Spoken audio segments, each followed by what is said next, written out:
Bienvenue sur le podcast Enfance en Nature, le podcast qui parle d'éducation en plein air. Je m'appelle Claire et chaque semaine, je reçois ici un ou une pédagogue qui nous partage son expérience en matière d'éducation hors des murs. Famille, professeurs des écoles, éducateurs, animatrices. Ces conversations ont pour but de transmettre et diffuser des pratiques diverses et variées qui tendent toutes vers un objectif: permettre aux enfants de passer un maximum de temps en extérieur et plus particulièrement au contact de la nature. Si vous souhaitez soutenir le podcast, n'hésitez pas à laisser un avis ou 5 étoiles sur votre plateforme d'écoute et surtout, à le partager autour de vous pour disséminer les graines de l'éducation en plein air. Je vous souhaite une très belle écoute.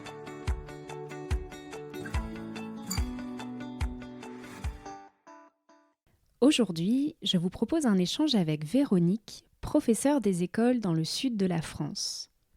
À la sortie des confinements en 2020, Véronique a intégré dans la routine de sa classe des temps d'école en extérieur et elle nous raconte sa pratique de l'école dehors avec des enfants en CM1, CM2. Bien qu'elle y enseigne des matières classiques telles que les mathématiques ou le français, elle a intégré dans le quotidien des enfants de longs temps de jeu libre qu'ils attendent désormais avec impatience, mais qui, au départ, ont demandé à Véronique un certain lâcher-prise qu'elle n'avait pas l'habitude d'avoir jusque-là avec sa classe. Elle nous raconte ainsi comment l'école dehors lui a donné un nouveau souffle et contribue désormais à maintenir son équilibre physique et mental en tant qu'enseignante, mais pas que. Je vous souhaite une très belle écoute. Bonjour Véronique. Bonjour Claire. Bienvenue sur le podcast. Je suis contente de te recevoir aujourd'hui. Pour commencer, est-ce que tu peux nous dire ce que tu fais dans la vie et puis si tu souhaites le préciser, dans quel coin tu es installée? Alors, je suis professeure des écoles. Je suis dans le sud de la France, je suis près de Montpellier. Donc, ça fait maintenant plus de 20 ans que je suis professeure des écoles. Et j'ai des CM1, CM2 du cycle 3. Et j'ai été pendant 13 ans directrice d'école, mais je ne le suis plus depuis maintenant 6 ans.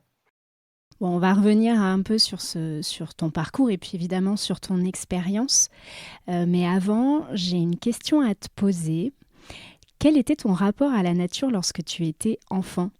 Est-ce que tu passais du temps en extérieur ? Est-ce que tu as des moments vécus en nature qui t'ont marqué ? Alors, mes moments dans la nature quand j'étais enfant, c'était quelquefois, c'était surtout, on va dire, pendant les vacances d'été. Soit j'étais à la plage avec mes parents, ou soit ça m'arrivait qu'avec mes grands-parents, on aille passer une semaine à la montagne. Mais sinon, je suis pur jus citadine, puisque je suis née à Montpellier et que maintenant j'habite pas loin de Montpellier. Donc en fait, j'étais plutôt dans la ville. Et puis la nature, on va dire que je l'ai eu un petit peu quand mes parents ont déménagé. On a eu une maison dans un endroit qui était quand même pas mal dans la nature, mais on va dire que c'était dans le jardin et pas plus. J'avais pas forcément de grandes relations avec la nature. C'est beaucoup plus tard que je l'ai eu. Si nous sommes réunis aujourd'hui pour discuter, c'est justement pour échanger sur le sujet de l'école dehors, parce que tu fais partie des enseignantes qui la pratiquent. Oui. Pour situer, depuis quand est-ce que tu l'as mis en place et qu'est-ce qui t'a amené à le faire ? Alors, l'école dehors, ce qui m'a amené à le faire, c'est tout d'abord, comme beaucoup d'entre nous, c'est quand il y a eu la crise sanitaire avec le Covid. Donc, quand on s'est retrouvé dans les classes du retour du premier confinement et que cette classe est devenue encore plus prison et encore plus étouffante, puisque il fallait pas se toucher, il fallait pas se croiser presque. Et il y avait une nécessité d'aller plutôt à l'extérieur. Donc du coup, ça a été, on va dire, le déclencheur à la sortie du premier confinement. Et après, au fil du temps, j'ai peaufiné cette pratique-là. Et du coup, ça fait maintenant 4 ans que je fais école dehors. Et alors le contexte était particulier du coup, mais est-ce que tu te souviens des premières séances en extérieur? Comment tu te sentais? Comment tu l'as préparé?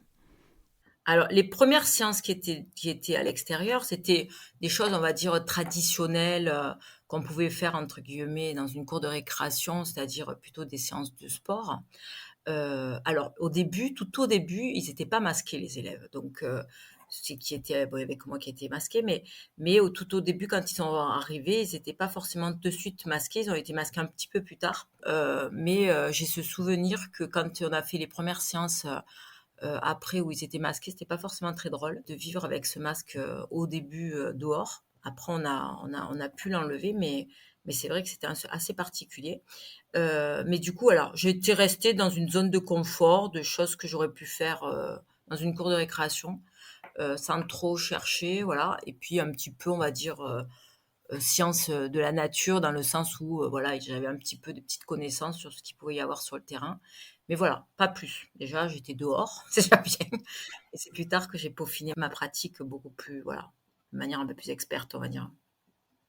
Mais justement, alors dans le genre débrouillard et autodidacte, les enseignants sont des champions parce qu'il y a beaucoup de choses qu'on vous demande de faire et de savoir faire, mais sans forcément vous en donner les outils. Là, dans le cadre de l'école dehors, c'est toi qui as initié la chose. Mais du coup, est-ce que tu as suivi par la suite une quelconque formation ou est-ce que tu t'es lancé comme ça et finalement tu as appris et tu t'es outillé au fur et à mesure?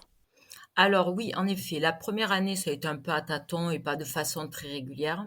Et ensuite, j'ai su qu'il y avait une association assez réputée là, qui est près de Montpellier, qui se lançait. Donc c'était leur première année, et donc moi j'allais arriver sur leur deuxième année, où c'est une association autour de l'environnement, plutôt animation, autour de tout ce qui est environnement, qui touche tous les publics, qui avait comme projet en fait de faire en sorte qu'il y ait des enseignants qui puissent se lancer dans l'école dehors. Eux, ils amenaient l'expertise de l'animation dans le milieu naturel. Et l'idée, c'était de construire ensemble, de manière régulière, des séances d'école dehors. Les enseignants, eux, amenaient leur expertise autour de la pédagogie, de la didactique. Et eux, ils amenaient leur expertise de l'extérieur. Et du coup, j'ai fait une formation avec eux. Enfin, ils m'ont accompagnée, plus exactement. Pendant un an, ils m'ont accompagnée, où on a eu droit à 3 jours de formation avec les enseignants qui étaient dans la même dynamique et dans la même formation. Et ensuite, ils intervenaient 3 fois dans l'année en co-animation, enfin ensemble. On montait des séances ensemble et ils intervenaient. Eux, ils amenaient leur manière de faire, donc du coup, sur de l'animation à l'extérieur. Et on se faisait des retours sans cesse sur ce qui se passait durant l'année. Je leur faisais des retours. Et puis on s'est rencontrés donc du coup avec tous les enseignants 3 fois dans l'année. Donc ça a été un grand changement pour moi parce que c'est devenu du coup régulier l'école dehors. Et puis j'ai pu y mettre, grâce à eux, j'ai pu insérer dedans le volet temps libre, chose que je ne faisais pas au préalable.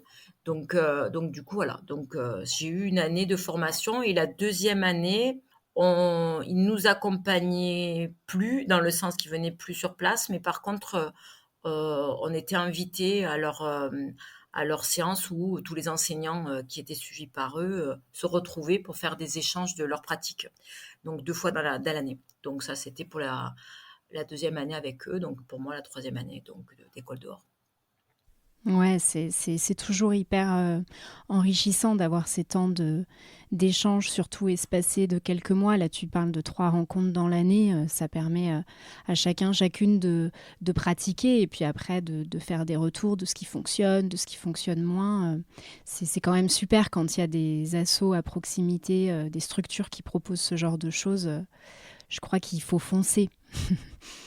Alors c'est pas ça s'est pas fait simplement parce que au départ, quand même enfin moi dans mon secteur en tout cas, l'école dehors, c'était pas forcément très bien vu et en plus on faisait intervenir une association qui «osait» entre guillemets, se mêler, d'enseignement, en se proposant comme des professionnels pour l'école dehors. Il a fallu quand même montrer patte blanche. Bon, ça m'avait un petit peu irritée parce qu'il avait fallu faire beaucoup de papiers, parce qu'à l'époque, j'avais une inspectrice, c'est plus du tout la même, mais j'avais une inspectrice qui regardait ça un petit peu, voilà, un peu c'était pas elle avait vraiment besoin qu'on prouve et qu'on reprouve et qu'on écrit beaucoup de papiers autour de ça. Et depuis, les choses ont changé avec elle, je sais, puisque moi je fais plus partie de sa circonscription, mais ça a changé. Mais au départ, j'avais trouvé ça un peu violent, quoi, de devoir montrer autant de preuves qu'on allait faire quelque chose qui était autre de la récréation dehors, quoi. Ouais, et c'est là que alors je sais qu'il y a encore, certains inspecteurs ou inspectrices qui sont méfiants, mais en l'espace de 3 ans, les choses ont quand même pas mal bougé maintenant que la classe dehors, se diffuse, plus largement. Je pense que c'est peut-être plus facile, c'est plus allégé, Tout à plus fait. accessible Ouais, en ouais, tout cas. tout à fait. Mmh. Maintenant que tu pratiques, depuis quelques années, comment décrirais-tu ton école du dehors? Est-ce qu'il y a des valeurs que tu portes en particulier, des orientations que tu suis? Quelle est en fait ton approche, toi, de l'école dehors? Alors moi, je dirais que c'est déjà, un premier temps hors du temps, c'est-à-dire, hors du rythme de l'école traditionnelle, de la classe traditionnelle, puisque, moi je fais école dehors, toute la journée. On rentre entre midi et 2 puisqu'ils vont manger à la cantine ou ils vont manger chez eux, mais on y passe en tout cas la journée, à l'école dehors, ce qui fait qu'on est, sur un temps qui est hors horaire, de classe traditionnelle, dans le sens qu'il y a pas de sonnerie, il y a pas de récréation, il y a pas de rythme, qui est dans ce sens-là. Et en plus, moi, je suis dans une école qui est une très grosse école puisque, nous avons 11 classes élémentaires et 16 classes de maternelle, avec une toute petite cour, donc il y a beaucoup de bruit tout le temps. Enfin, il y a vraiment, voilà. Pour moi, c'est, on va ailleurs et je suis un peu dans quelque chose qui est de l'autre de la lenteur, et de pas me laisser déborder par le temps. C'était pas ça qui me guide. Il faut revenir, ça c'est sûr, à l'heure, mais en tout cas, ce que j'ai prévu, si je vois que ça passe pas, parce que c'est pas le feeling, il y a pas, enfin, il y a d'autres choses qui se passent, je laisse tomber ce que j'avais prévu pour que les enfants, voilà, vivent ce qu'ils ont à vivre à ce moment donné. Donc ça, c'est une première chose de ce côté de casser le rythme, parce que voilà, je trouve que c'est hyper important.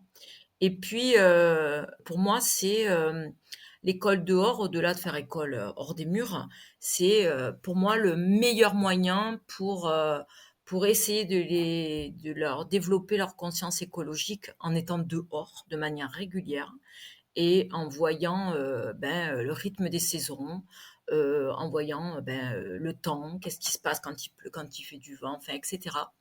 Et le fait pour moi, enfin, ça me paraît maintenant évident. Avant, je le faisais pas comme ça, mais maintenant que je suis dehors, ça me paraît être le meilleur moyen pour que ces enfants-là, en ayant vécu 1 an au minimum, parce que des fois ils ont vécu un petit peu plus, parce que moi je les ai 2 ans, où j'ai des collègues qui font aussi école dehors, en ayant vécu cette expérience-là enfin, assez régulièrement, ben ils aient vraiment cette conscience écologique qui soit là, quoi, ancrée, parce qu'ils auront vécu des choses autour de la nature, ils voudront la protéger, ils la connaîtront un petit peu plus, ils verront des animaux pour de vrai, enfin, et cetera. Donc, ça, c'est vraiment une des choses où je me rends compte maintenant que je fais l'école dehors enfin, que c'est la solution pour vraiment les sensibiliser à tout ça. Et puis, ça me permet aussi, je trouve, de plus en plus à m'aider dans tout ce qui est cohésion de groupe.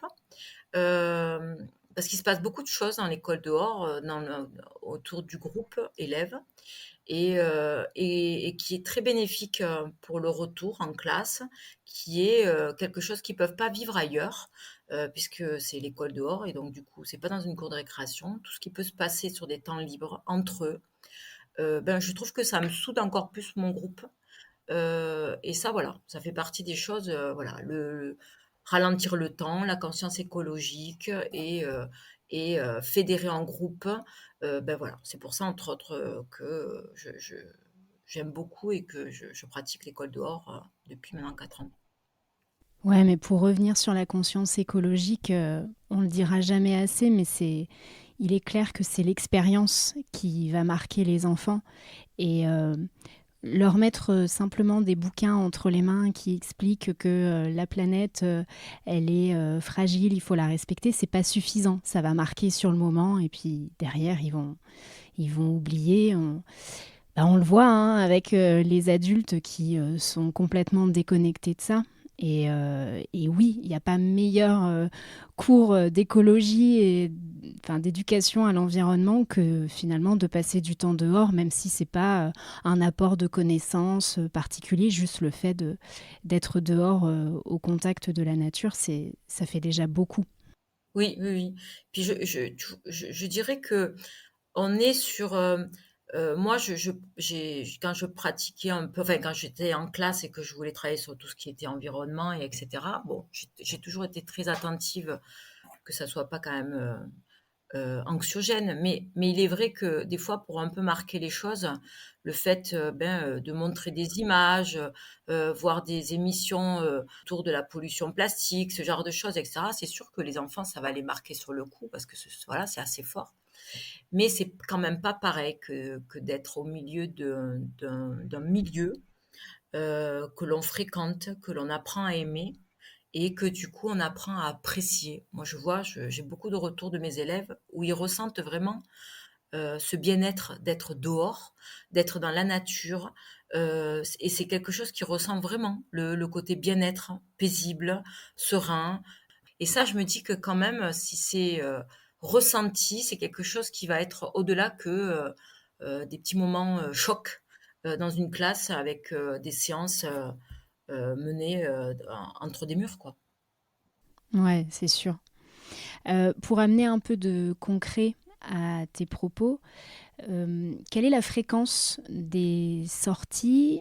Combien alors tu as dit que vous passiez toute la journée dehors. Où est-ce que tu le fais? Dans quel lieu? Est-ce que c'est sur, l'école? Est-ce que vous marchez pour y aller? Voilà, en termes d'organisation, comment ça se passe? Alors, j'y vais tous les 15 jours et c'est un jeudi. Donc, j'établis mon planning en début de période pour que les parents soient informés pour qu'ils puissent m'accompagner. Il arrive que s'ajoutent d'autres séances si on fait des choses avec des collègues qui ont envie qu'on fasse à plusieurs classes. Mais disons que voilà, c'est tous les 15 jours, c'est le jeudi et c'est toute la journée. On a un terrain qui est à 1 kilomètre de l'école. Donc, c'est un terrain qui est un terrain municipal, un parc, mais qui n'est pas un parc avec plein de jeux, etc., comme on peut connaître. C'est un parc qui a, sur ce parc-là, on y trouve une prairie, on y trouve des arbres parce qu'il y a pas mal de platanes, etc.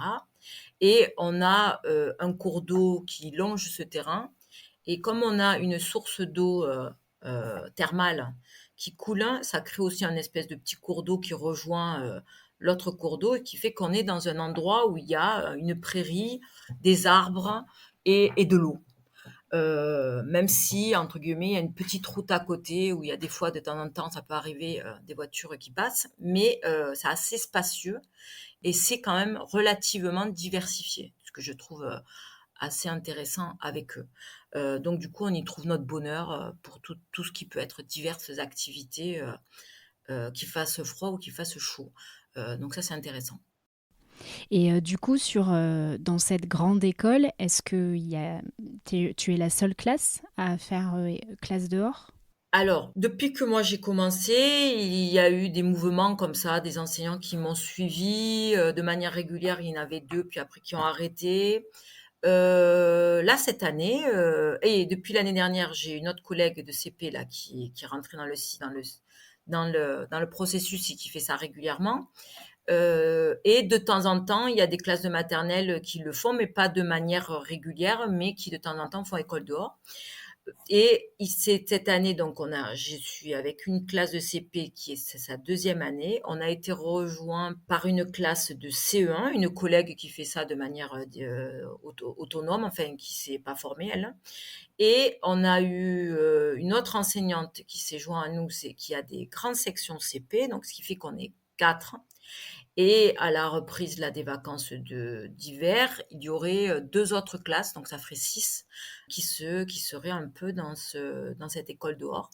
Donc moi, je suis assez contente parce que l'année dernière, on n'était que 2 et que je vois qu'en fait, il se passe quelque chose et surtout que ces enseignants qui vont régulièrement voient vraiment un impact positif sur eux, sur leurs élèves et sur eux, et qui donc du coup, je vois leur enthousiasme et que du coup, voilà, ça suit, ça fait un peu boule de neige et je trouve ça hyper intéressant.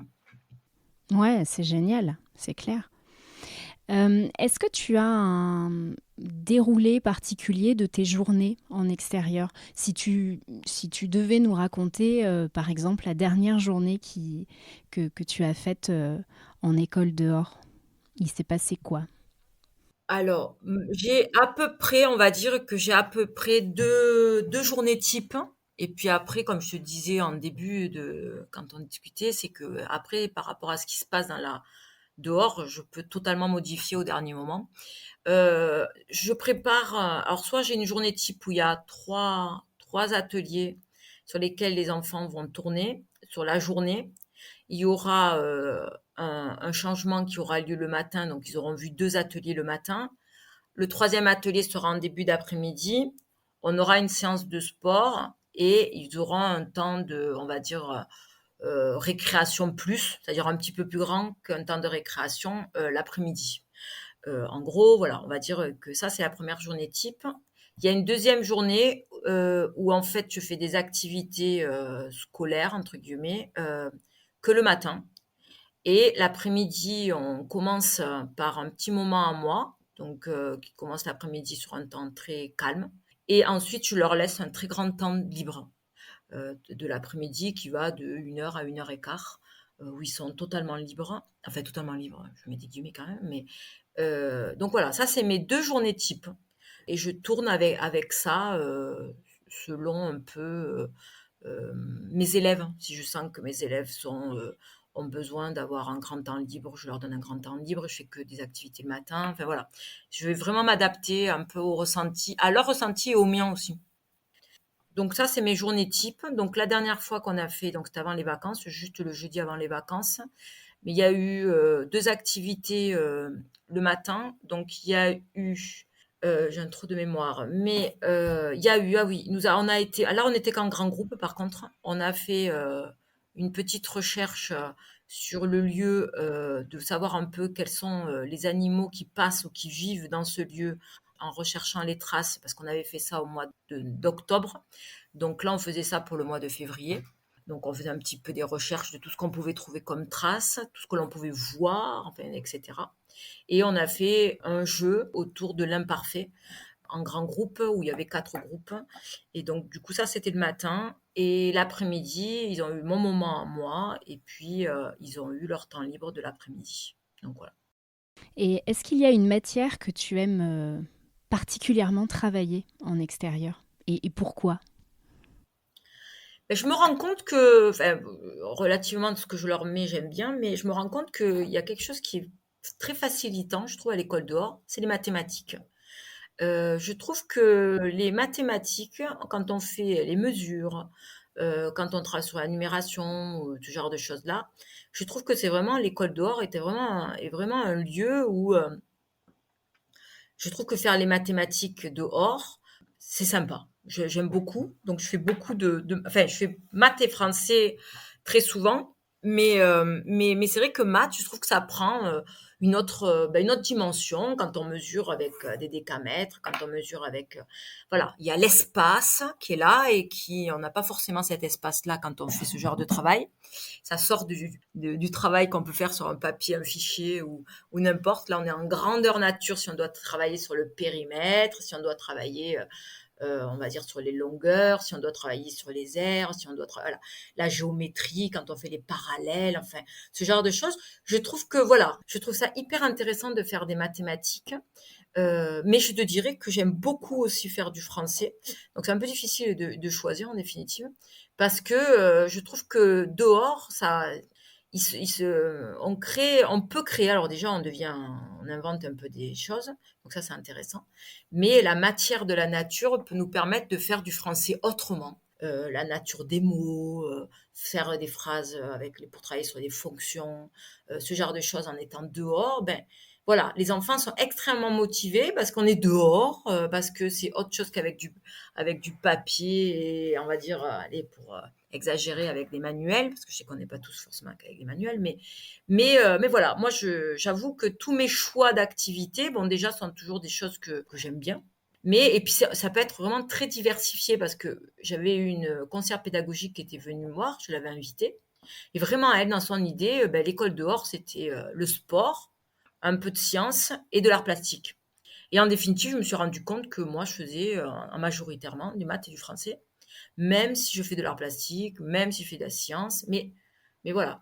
Mais c'est vrai que voilà, je trouve que c'est enthousiasmant pour tout le monde, pour les élèves comme pour moi, pour faire ces activités-là dehors, avec cet espace-là, quoi. Alors, tu l'as dit dans ta deuxième séance type, tu laisses beaucoup de temps aux élèves pour faire du jeu libre. Et euh, j'ai lu sur l'une de tes publications sur Instagram, qui date de fin 2021, que tu as écrit à propos du jeu libre qu'il n'était pas si simple en tant qu'enseignante de cycle 3 de laisser un long temps de jeu libre aux enfants sans apprentissage classique, pour reprendre tes mots.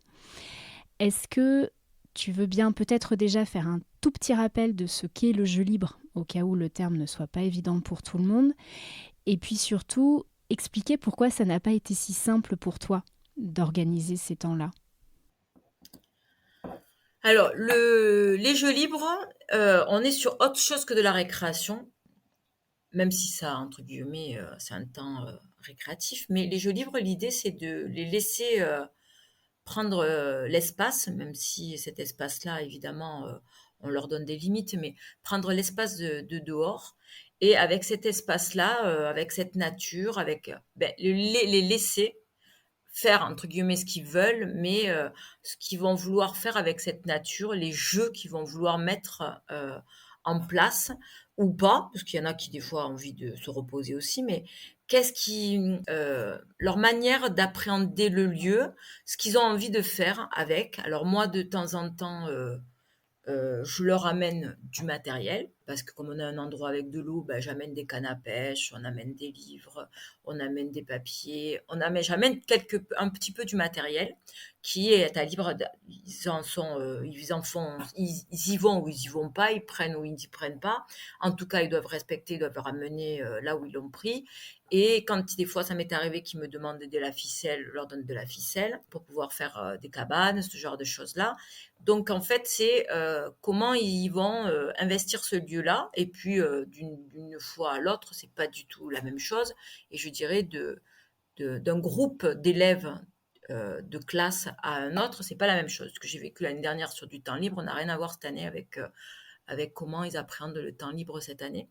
Mais voilà, c'est de dire voilà, bah, allez-y, prenez l'espace de cette nature, jouez, jouez dans cette nature. C'est autre chose que d'être dans une cour de récréation, c'est autre chose que d'être sur une place devant les appartements, parce que quand même on a pas mal d'élèves qui sont dans des appartements.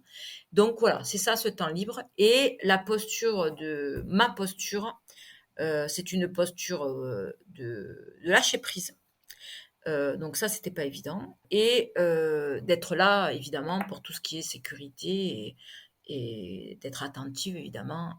C'est ça qui est pas toujours facile à faire, c'est cette posture de lâcher prise tout en étant, évidemment, on est responsable d'un groupe, hein, donc d'être attentif quand même, avoir l'œil, sans être trop présent, sauf s'ils me le demandent, mais pour les laisser faire quoi sur ce temps. Alors, ce qui était difficile, c'est que, heureusement que j'ai eu une association pour ça, c'est que ben, cette posture de lâcher prise avec un grand temps libre, j'étais pas très à l'aise parce que je ne savais pas faire. Et puis, j'avais en tête tous ces moments de récréation où nous on fait 15 minutes de récréation, mais on sait très bien que dans une cour de récréation, si on commence à faire des bordées de 15 minutes, vu que l'espace n'est pas très, très rigolo, il est petit, etc., c'est assez, c'est un endroit qui peut y avoir des accidents. Et là, je me suis dit, la nature, grand espace, des arbres, des buissons, de l'eau, des cailloux, etc. Et en plus, tu veux donner 1 heure de temps pour qu'ils jouent. Waouh! En termes de sécurité, je ne sais pas si ça va le faire. Et voilà, ces doutes-là, bon, je les avais et puis j'étais accompagnée par une association et puis j'ai lâché prise petit à petit et puis pour me rendre compte que, ça le faisait très, très bien. En posant évidemment un cadre, en mettant plein de choses en place, au préalable, hein, évidemment. C'est pas juste je les laisse courir de partout et puis je laisse faire. Mais il y avait voilà, il y a quand même quelque chose avec eux, à faire avant tout. Je trouve que voilà, il se passe beaucoup de choses, comme je disais tout à l'heure, sur la cohésion de groupe, et puis sur l'appréhension, à la nature, sur la motricité, sur plein de choses, plein de choses, plein de choses. Donc ça, c'est quelque chose que je fais régulièrement et qu'ils attendent. Mes élèves, ils attendent beaucoup le temps libre. Donc ils savent qu'ils n'en auront pas chaque fois, ah forcément. Et puis, voilà, quand je leur dis: «Bon, voilà, aujourd'hui, il y aura dans l'après-midi, il y aura un jeu, il y aura du temps libre», ça, je sais que c'est quelque chose qui leur plaît beaucoup, énormément même. Et tu disais tout à l'heure que tu avais invité une conseillère pédagogique à venir observer, une séance d'école dehors. Est-ce que sur cette séance, il y a eu un temps de jeu libre? Quel a été Oui. son regard à elle là-dessus? Alors déjà, quand je l'ai fait venir, je voulais à tout prix qu'il y ait ce temps libre-là. Alors il était un tout petit peu plus court, j'ai mes souvenirs, mais enfin, on n'était pas loin des 3/4 d'heure, 1 heure, mais parce que je sais qu'elle, elle est pas restée tout le temps, en fait. Donc elle a vu qu'une partie de ce temps-là. Elle a vu la dernière activité, puisqu'on avait fait, 2 activités le matin, il manquait la troisième activité, donc elle a pu tourner sur les 3 activités et elle les a interviewés sur les activités, elle a discuté avec eux. Moi, j'étais avec un seul groupe et les 2 autres étaient en autonomie et elle a pu un peu discuter avec eux et puis après ils ont eu un temps libre et je lui ai expliqué ma posture, je lui ai dit que je pensais fortement que oui, en termes de sécurité, ça pouvait peut-être pour quelqu'un comme elle, faire tiquer sur certaines choses, hein, parce que entre guillemets, «je ne vois pas tout», puisqu'il y a des zones avec des buissons, des choses comme ça, où qu'on voyait pas forcément. Mais je lui ai expliqué ma posture, je lui ai fait comprendre tout ce qu'il y avait comme règles et cetera. Elle a été très très impressionnée. Bon, elle m'a avoué qu'elle en tant qu'enseignante, elle l'aurait pas fait parce que elle était craintive même avec ses propres enfants.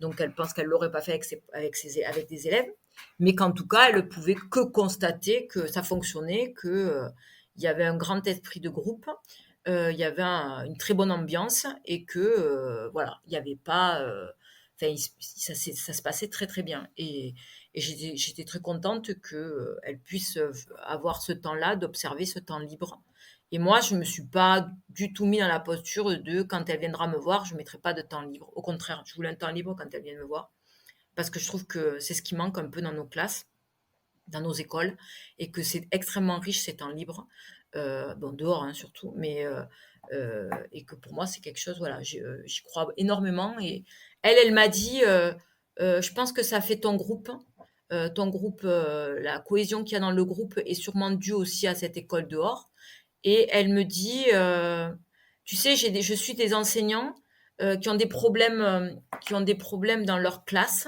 autour de la cohésion de groupe. Tu vois, je me demande si je te les enverrai pas pour qu'ils voient un petit peu, ce qui se passe dans l'école dehors» et moi je lui ai dit: «Ben, moi je vais te dire de suite, je pense que c'est pas forcément une bonne idée parce que c'est pas l'école dehors, je veux dire, il faut sentir de se le faire et c'est quelque chose de régulier. Si on le fait pas régulièrement, je pense qu'il y aura pas le même impact et que, un enseignant, que tu viendrais à me mettre là dans mon école dehors, qui se sent pas de sortir, ça va pas l'aider. Donc il faut vraiment que ça soit quelqu'un qui a envie de faire l'école dehors, régulièrement et après, ce qui se passe dans la classe, ça pourra continuer dehors, hein, dans la cohésion de groupe, mais c'est pas magique. Voilà. Non, mais c'est sûr, c'est pas une formule magique et tu l'as dit, c'est avant tout une question de posture et d'approche. Il faut que l'adulte, alors là dans le cadre de l'école, l'enseignant, mais finalement ça s'applique à tout cadre, il faut que l'adulte ait envie, se lance dans cette démarche-là par envie, même s'il y a des peurs, il y a des craintes. La preuve, toi tu bah, tu t'es fait accompagner et puis petit à petit, on trouve des réponses, on déconstruit aussi des idées qu'on peut avoir. Mais c'est vrai il faut que l'adulte ait envie de se lancer et c'est pas j'amène les enfants dehors et ça se fait tout seul. Il y a une vraie posture à avoir pour amener, bah, là en l'occurrence, cette cohésion de groupe. Oui, et puis je pense qu'il faut, en avoir le désir et être, comment dire? Convaincu que cette démarche-là va apporter autre chose que de faire des maths et des français à l'extérieur de l'école. Si on a que ça en tête, si on fait l'école dehors pour se dire juste qu'on fait classe hors des murs, je dis pas qu'il faut pas le faire, hein. C'est intéressant, c'est bien, enfin ça sera super pour les enfants, ils vont être dehors, et cetera. Mais pas uniquement école dehors, c'est pas uniquement faire, des maths et du français à l'extérieur de l'école. Je pense que ça va au-delà, et que voilà, ça c'est pour ça que c'est aussi important. Parce que si on veut juste faire des maths et du français et que ça fonctionne pas bien dehors, on risque de re-rentrer dans la classe. Alors que si on y va parce que on se dit ben le temps va ralentir, c'est super, ils vont pouvoir voir les saisons, ils vont prendre un bon air frais, on sait que ça fait du bien au système immunitaire, on sait que ça fait du bien mentalement, on sait que ça va développer la conscience écologique. Eh ben si on loupe notre séance de maths dehors, ben c'est pas grave. Ouais. C'est très anecdotique. Mm. Tout le reste aura déjà été là. Mm. Donc, c'est ça, je pense, enfin, après, je dis pas, hein, quand on a envie de faire de la conjugaison dehors, on va juste à côté de l'école, on fait la conjugaison. Moi, je trouve ça très, très bien. Mais pour moi, l'école dehors, c'est vraiment, il y a quelque chose qui est de l'ordre de la densité, enfin, c'est étoffé, voilà, c'est riche de beaucoup de choses. Mm. Tu disais que les élèves sont impatients d'avoir ce moment de temps libre. Est-ce qu'ils t'expriment d'autres choses par rapport à l'école dehors? Comment est-ce que ils la vivent, notamment quand ils arrivent en CM1, puisque du coup ils découvrent finalement ce qu'est l'école dehors. Est-ce que tu as des retours de leur part? Et puis je pousse un peu ma question plus loin par rapport au retour des familles, si tu en as. Alors, l'école dehors, moi, je trouve que mes élèves qui arrivent, il y a un changement de posture par rapport à il y a 6 ans de ça, par rapport à la nature ou quoi, parce premièrement, il y en a quelques-uns qui sont passés entre les mains soit de collègues qui ont fait un petit peu, voire un petit peu plus, l'école dehors. Ensuite, ben, je suis, comment dire? On sait que je suis la maîtresse de l'école dehors, donc ça pour les parents aussi, ça c'est identifié comme ça. Les enfants quand ils arrivent, alors c'est vrai que ce qui est bien, ce qui est intéressant, cette année c'est pas été pareil, mais jusqu'à présent c'était différent, c'est-à-dire que j'ai des enfants qui ont déjà fait l'école dehors. Donc l'année dernière, j'avais une très grande partie de mes CM2 qui avaient vécu l'école dehors parce qu'on était 3 enseignantes qui, quand ils étaient en CM1, faisaient école dehors. Et ça, j'ai senti la différence. D'avoir un gros groupe de CM2 qui était habitué pour la deuxième année et qui m'a de suite entraîné mon groupe de CM1 pour qui c'était nouveau. Ensuite, je trouve que j'ai de moins en moins de réticence vis-à-vis des enfants, de crainte de dehors, par rapport au début où la nature était un peu vécue comme quelque chose d'hostile. Ça criait quand même pas mal, voilà, les petites bêtes, etc. Ça, je trouve que, je sais pas si c'est parce que ils ont un vécu de l'école dehors ou voilà, ou c'est d'autres familles, mais en tout cas, les enfants appréhendent le début de l'école dehors, et ils sont assez enthousiastes de faire école dehors, de faire l'activité. J'ai très peu de résistance, voire pas. J'en ai eu, par exemple, il y a quoi? Il y a 2 ans de ça. Au début, certains enfants avec leur tenue propre, alors que je leur disais qu'on pouvait se salir, donc il fallait pas amener des choses délicates, quoi. Ils étaient un peu réticents. Puis au fil du compte, au bout d'un moment, quand ils ont vu tout ce qu'on pouvait faire dans l'école dehors, ils ont été attentifs à ce qu'ils mettaient comme vêtements pour venir à l'école dehors, pour pouvoir en profiter. Donc ça, c'était pour moi un point positif quand j'ai vu que les baskets blanches disparaissaient de l'école dehors.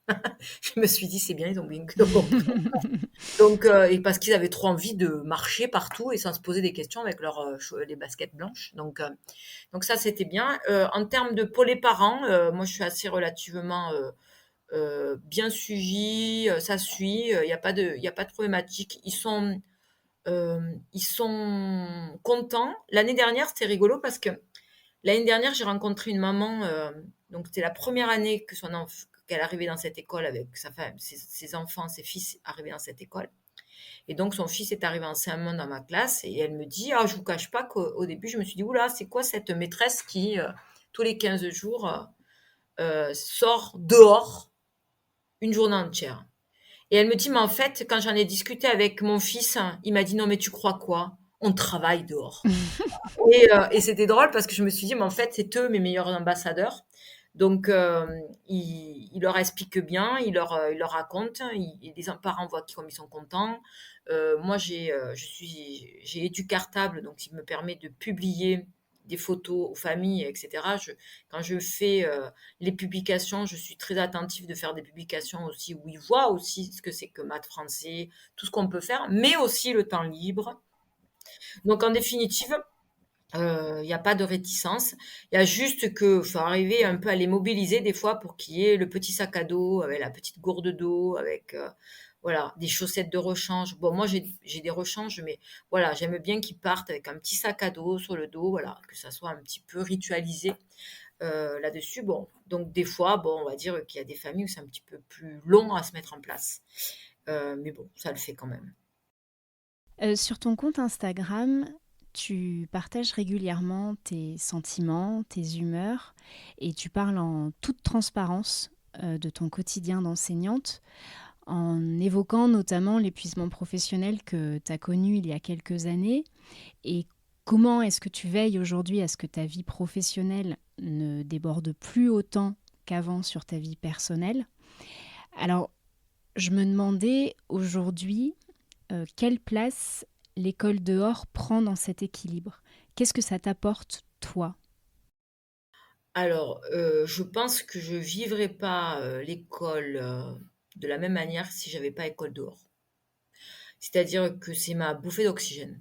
C'est, mon temps dehors, enfin, maintenant, même si j'ai pas eu une enfance dans la nature et cetera, ma vie d'adulte, ma vie de maman, fait que, pour moi, la nature a une très, très grande place dans ma vie et m'apporte beaucoup et me régénère, enfin bon, tout ce qui voilà, tous les côtés positifs de la nature. Donc pour moi, vivre l'école dehors, c'est tous les 15 jours, je m'offre une journée dehors avec mes élèves et où on est que ma classe et moi, donc un petit peu un moment privilégié, il y a pas les autres élèves et cetera et donc l'école dehors, c'est, ma bouffée d'oxygène dans cette classe, un peu, à l'école, il y a 17 classes, on est entre des murs, il y a une petite cour, ça crie, ça fait du bruit et cetera. Beh, là, on se retrouve, on n'est que nous, une seule classe, il y a pas de mur, il y a que le bruit de la nature, il y a de l'air, on respire, c'est beau et cetera. C'est un peu voilà, c'est vraiment, je pense que j'aurais du mal à à plus faire école dehors. Je pense que si ça devait arriver, hein, des fois je m'envisage de changer de métier ou de changer peut-être de choses par rapport à de plus être maîtresse, on va dire. Ben, il y a cette école dehors qui quand même me freine un petit peu dans mon changement total, vraiment. Parce que ça me porte, ça me tient, je trouve que ça a beaucoup d'importance pour mes élèves. Et pendant les 15 jours où je n'y vais pas, eh ben, j'y pense parce que je réfléchis aussi aux séances que je vais mener après. Donc du coup, ouais, c'est devenu quand même, pour moi, quand même, l'école dehors, ça fait partie de mes caractéristiques de maîtresse on dit, et pour mon bien-être de maîtresse, sans aucun doute. Et du coup, justement, vu le bien-être que ça t'apporte, est-ce que tu as déjà envisagé de rendre, ces journées plus régulières? Ou est-ce que, le rythme d'une séance tous les 15 jours, ça te suffit? Alors disons que ce rythme-là me va bien. Au début, quand j'ai commencé, je faisais des demi-journées. Donc je faisais des jeudis matins. mais ça m'allait pas. Au bout d'un moment, je me suis dit: «Ah non, mais il y a quelque chose qui va pas». Moi qui veux pas être, embarquée dans des histoires de rythme, en fait, pour caler tout ce que je voulais faire sur une matinée, j'avais l'impression de courir, de leur dire: «Allez, allez, allez, allez, on y va, allez, on change» et je me suis dit: «Ah mais non, mais non, mais non, mais non, mais non» et c'est pour ça que je suis passée à une journée et ça me convient assez bien. Alors peut-être que si je ne le fais pas toutes les semaines, c'est que je suis encore pas dans du lâcher prise total par rapport à tout ce qui pourrait être programme, peut-être. Peut-être, oui, sûrement même. Du coup, moi, le fait d'être une journée dehors, j'arrive à me faire en fait un emploi du temps qui est sur 2 semaines. Une semaine sans école dehors et une semaine avec école dehors et j'arrive à faire entre guillemets «tout rentrer». Quand je dis tout rentrer, non, mais en fait ce qu'il faut, on va dire au maximum et du coup, je pense que si je faisais ça toutes les semaines, je me sentirais un petit peu plus oppressée sur les jours d'après. Parce qu'il y aurait plein de choses que j'arriverais plus à mettre en faisant un planning sur 15 jours, c'est beaucoup plus facile pour moi que de me dire il va falloir que chaque semaine, tu sais que c'est sûr. En fait, mon planning, il faudrait que il y aurait sur 3 jours pour tout ce qui est histoire, géo, tous ces genres de choses-là. Et je pense que peut-être que ça m'irait pas. Alors après, dès que j'ai des collègues qui veulent qu'on fasse des choses ensemble, je rajoute des séances en plus, du coup. Mais voilà, pas régulièrement, toutes les semaines, non. Pour l'instant, en tout cas, je me verrai pas. Ce rythme-là me convient énormément, en fait. Ça me laisse le temps d'y réfléchir. Qu'est-ce que je vais faire comme activité dans 15 jours? Ça me laisse 15 jours pour y réfléchir. Pour dès que je fais quelque chose dans ma classe, me dire, ah, ça, tu vas pouvoir y travailler aussi à l'école dehors. Ah, ça aussi, voilà. Et ça me laisse ce temps-là, quoi, Ouais. de maturation. Oui, alors il faut dire que les programmes sont effectivement très chargés et puis finalement ça rentre, dans ta philosophie de l'école dehors où au moment où tu es dehors avec ta classe, vous ralentissez et là, c'est aussi une autre manière de travailler. Ça te permet de laisser les choses décanter, c'est vrai que ça doit être plus agréable en fait, plutôt que de condenser et de sentir qu'il faut faire rentrer plein de choses en une journée ou une demi-journée. C'est une autre Oui, oui, manière de préparer les choses, quoi. ouais. Et c'est vrai que moi, d'avoir réussi à faire un planning sur semaine 1 et semaine 2 et en fait, depuis que j'ai fait mon dernier épuisement professionnel, il y a quelque chose sur lequel je suis très attentive, c'est de pas être dans de la frustration. De me faire plaisir et de ne pas être dans la frustration et de pas me sentir un peu un peu étouffée, un peu dans du rythme. On en a, hein, c'est pas ce que je veux dire, mais en tout cas que ça soit pas quelque chose qui soit étouffant et épuisant. Et le fait d'avoir trouvé mon rythme sur 2 semaines, ça me va très bien et je me sens pas frustrée. Et donc pour moi, c'est assez positif, quoi.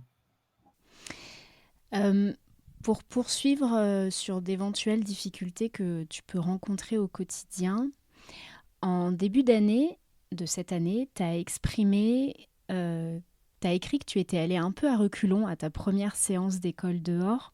Et je me souviens qu'en juin dernier, tu doutais même de la possibilité de la poursuivre cette année. Est-ce que tu veux bien partager les raisons de ces doutes et puis maintenant que nous sommes fin février, nous dire comment se déroule finalement cette année? Est-ce que tu Oui, je veux bien. rencontres les difficultés que tu imaginais au départ? Alors, en fait, ce qui se passe, c'est que, l'année dernière, quand, en fin d'année, on a fait nos classes, on savait qu'on avait une très grosse cohorte de CM1 et dans cette très grosse cohorte de CM1 qu'il fallait se dispatcher, on avait quand même pas mal d'enfants qui étaient notifiés et des enfants qui avaient des problématiques, comportementales. Alors moi, avoir des enfants qui ont des troubles et cetera, j'en ai toujours eu, c'était pas le problème, mais c'était la quantité et surtout le fait de se dire que de temps en temps, l'école dehors, on n'a pas forcément les parents qui nous accompagnent et se dire, c'est quand même une prise de risque peut-être si j'ai pas d'AESH à temps complet et que les parents, je vais pas arriver à les mobiliser, ben je me sentirais pas forcément d'avoir des enfants avec des problématiques comportementales dehors dans un grand espace. Ça, c'était mon inquiétude de départ. Hein. Ouais, c'était ça. J'avais un petit peu peur de ça. Mes collègues m'avaient dit, de toute façon, il est hors de question, Véro, que si c'est le cas, Il est hors de question que tu annules l'école dehors. Pour ça, ben, on se débrouillera. S'il faut, de temps en temps, ben, il y aura peut-être des enfants que tu seras obligé de nous laisser en demi-journée. Même si tu le vivras peut-être comme un petit échec, ce sera quand même pas pareil que d'annuler complètement l'école dehors. Donc bon, j'étais partie en septembre avec ça. En septembre, donc quand il y a eu nos classes et que j'ai eu mes loulous. Sur mes loulous, j'ai eu 5 enfants notifiés, donc 5 enfants, oui c'est ça, 5 enfants avec une notification dans ma classe. Et comme j'ai eu ces 5 enfants-là, ben déjà j'ai eu une AVS à temps complet. Donc déjà ça m'a quand même assez soulagée de me dire que j'allais avoir avec moi quelqu'un qui m'accompagnerait. Ben, le début a été pas simple avec ces enfants parce qu'il y avait, si des fois avec des enfants qui ont un trouble de l'attention avec hyperactivité, ben, le dehors, ben, c'est positif pour eux parce que ben, ils sont pas assis, ils sont debout, ils peuvent bouger leur corps et etc. Donc l'école dehors leur apporte beaucoup. Pour les enfants que j'avais, certains de mes élèves que j'avais, ça les excitait plus qu'autre chose. Et du coup, dans cette excitation, faisait qu'ils n'arrivaient pas du tout à se mobiliser. Ils étaient agités, ils faisaient beaucoup de bruit et ils pouvaient se mettre en danger eux par leur attitude. Donc ça m'a, voilà, j'étais un peu relativement voilà, un peu embêtée et puis je savais pas trop comment ça allait évoluer. Bon, après, je te cache pas que au début de mon année scolaire, il y a eu 2 de ces élèves-là qui se sont retrouvés avec un traitement qui fait que ça a quand même un peu calmé le jeu pour eux. Ils se sont sentis moins sollicités par plein de choses, ils ont pu se recentrer sur eux et du coup les choses ont été beaucoup plus faciles. Il y a eu un enfant que j'ai dû malheureusement pas prendre avec moi une fois ou deux parce qu'il m'avait fait une matinée épouvantable. Donc l'après-midi, ben, je ne l'ai pas pris avec moi. Mais petit à petit, les choses, elles se sont installées. Maintenant, ça m'est même arrivé. Une fois, je suis carrément, bon, un petit peu de la folie. Ça, c'était la dernière séance avant Noël, avant les vacances de Noël. Je me suis retrouvée avec mon groupe et sans AESH et sans parents. Je me suis vraiment sentie de le faire. J'ai dit, on peut là. On l'a fait et il y a eu zéro problème. Et là, je me suis dit, waouh, depuis début septembre jusqu'à maintenant, il s'est passé des choses qui sont de l'ordre du groupe, de l'ordre individuel, hein, puisque certains prenaient un traitement. L'effet col dehors, sûrement. Donc voilà, il s'est passé quelque chose qui fait que ben, on sort. Il y a encore des enfants, dont un où c'est pas encore simple, mais entre un et plusieurs, ben, c'est pas pareil à gérer.